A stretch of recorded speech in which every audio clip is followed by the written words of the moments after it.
ఎప్పుడైనా అబ్జర్వ్ చేసావురా?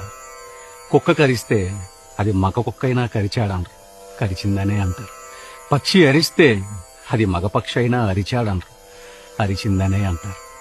వర్షానికి జెండరే లేదు కానీ కురిసిందనే అంటారు, కురిశాడనరు. ఉరుము ఉరిమిందంటారు, ఉరిమాడనరు. మెరుపు మెరిసిందంటారు, మెరిశాడనరు.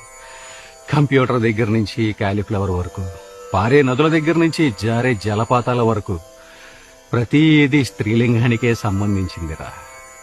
ఈ భూమి మీద మగాడు ఒంటరివాడు. అంటే మనకెవరు లేరా? ఎందుకు లేరు? అందరూ అంతరిక్షంలో ఉన్నారు. సూర్యుడు, చంద్రుడు, బుధుడు, గురుడు, శుక్రుడు, అంగారకుడు.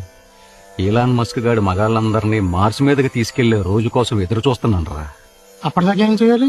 కోపాన్ని కంట్రోల్ చేసుకోవాలి, ఆహాన్ని అణిచేసుకోవాలి. బానిసగా బతకడం బ్రతుకు తెరువు చేసుకోవాలి నాయన. నేను చేసుకోను. అయితే ఏం జరుగుద్దంట? అయినా ఇందాక నుంచి నేను చూస్తున్నాను, నేను ఇటుపక్క ఉంటే నువ్వు అటుపక్క చేసి మాట్లాడతావేంటి? నేను కూడా నీలాగే కోపాన్ని కంట్రోల్ చేసుకోను అని ఎగిరెగిరి పడ్డాను రా. ఏం జరిగింది? ఎగిరి మెల్ల మీద తన్నింది. మెడ అటు ఇటు తిరగట్లేదు. మెడిటేషన్ చేస్తే కోపాలు తగ్గుతాయంట, నిజమేనా?